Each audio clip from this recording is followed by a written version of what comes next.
There are two principal ways that your resources could be accessed. First is what you call more conventional way, by the developing countries working with the multilateral development banks, putting the project together, and the banks will be helping you get access to the resources.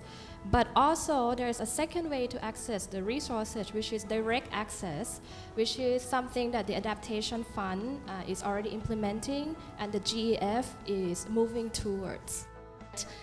We have simplified over time the project cycle significantly. It's a two-step project cycle. First, you bring your ideas, the concept, and then when the project is ready for implementation, you submit a more detailed description of the project.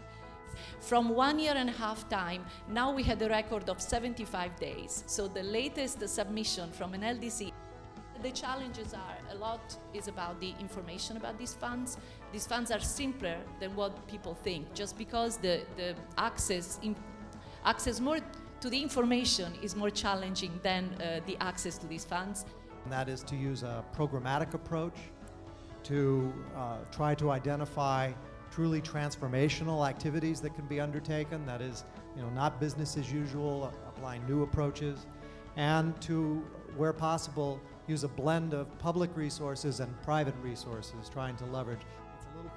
And you have new opportunities emerging for countries to access funding directly.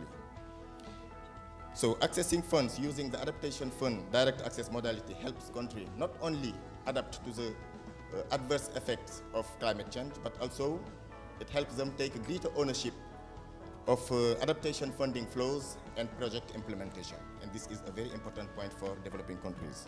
The accreditation for direct access is a serious process, but countries with a competent application institution can go through it very quickly.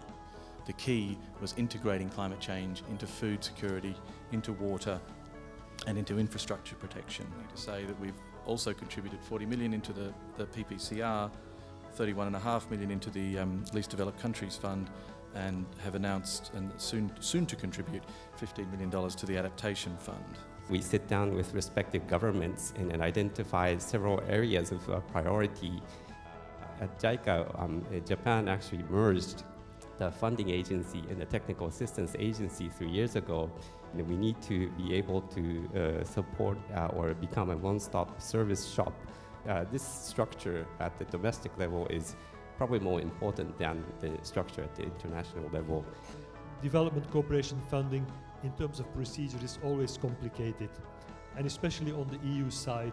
Why is it complicated? Because it is public money and everything has to be very clearly justified. Bhutan, the minister contacted us through letters. Solomon Islands did the same. So please be proactive.